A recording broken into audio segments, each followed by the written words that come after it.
Civic ভলেন্টিয়ারের পোশাক পরে প্রাক্তন কাউন্সিলরের বাড়িতে অভিনব চুরির ঘটনায় চাঞ্চল্য ছড়ালো হাওড়ার বেলুড়ে। অভিযোগ, সোমবার তৃণমূলের প্রাক্তন কাউন্সিলর রিয়াজ আহমেদ বাড়িতে না থাকার সুযোগেই এই চুরি। পরে সিসিটিভি ফুটেজ খতিয়ে দেখা হয় এবং সিভিক ভলেন্টিয়ারের পোশাক পরে এক যুবক কাঁধে করে পাকা চেয়ার এবং অন্যান্য জিনিসপত্র নিয়ে চম্পট দিচ্ছে। ঘটনায় তীব্র চাঞ্চল্য তৈরি হয়েছে বেলুড়ের ভোটবাগান এলাকায়। ঘটনার তদন্তে নেমেছে বেলুড় ও মালিপাঁচঘড়া থানার পুলিশ।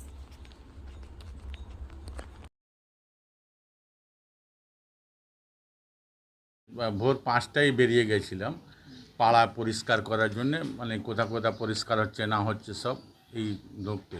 তারপরে এসে নামাজের জন্যে যখন আমি নামাজ পড়তে যাব, তো চান ফান করে মায়ের কাছে যখন গেছি আশীর্বাদ নেবার জন্যে कि আমি নামাজ করতে যাব, তো माँ আমাকে বলল एक आदमी आया था, पुलिस का ड्रेस पहना हुआ था, तो आपका नाम बोल करके रियाज मास्टर बोले हैं पंखा। तो अभी हम लोग उठ ही रहे थे, तब तक के घर में से ढूक करके पंखा उठा लिया, तो पंखा लेके गया। बाद में पता चला कि हमारा भाई से, हमारा लड़का से ऑफिस खुलवा के 5 तो चेयर भी यहाँ से लेके चला गया।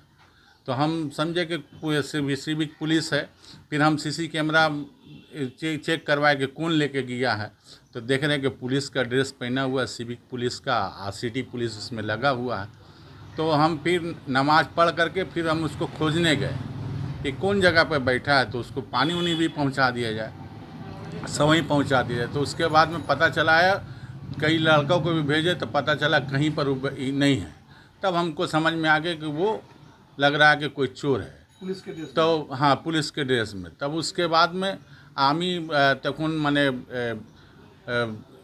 ওই সিসি ক্যামেরা নিয়ে সিসি ফুটেজ নিয়ে আমি বেলুড় থানা বড়বাবুকে আর মালিপাঁচগড়া বড়বাবুকে আমি ওটা ওর সঙ্গে একটা ছোট চিঠি লিখে কি এই ছেলেটা আমার নাম নিয়ে আমার মার কাছ থেকে স্ট্যান্ড ফ্যান আর অফিস খুলিয়ে ওখান থেকে 5খানা চেয়ার নিয়ে চলে গেছে, আর কোথায় গেছে আমরা খুঁজে পাচ্ছি না।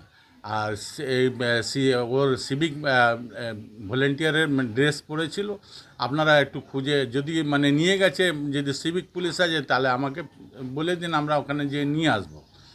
তখন আমাকে রাত্রে বড়বাবু বললো কি আমরা খুঁজে দেখলাম ও সিভিক পুলিশ না, ও ড্রেস ওরকম পরে চুরি করে